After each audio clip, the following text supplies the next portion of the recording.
Ukalamba na yale maji, watu wakashuhudu, wakasema huyu ndiye Mungu anayepaswa kuabudiwa. Huyo Mungu naye mwimbia, Mungu wa Elia. Chuchu Mungu Mungu wetu atabaki kuwa Mungu tu. Mungu wetu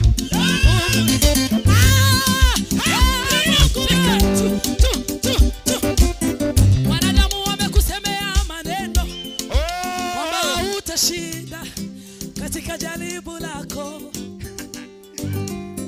Wanadamu wamekusemea maneno kwamba utapona ugonjwa wako. Wanadamu wamekusemea maneno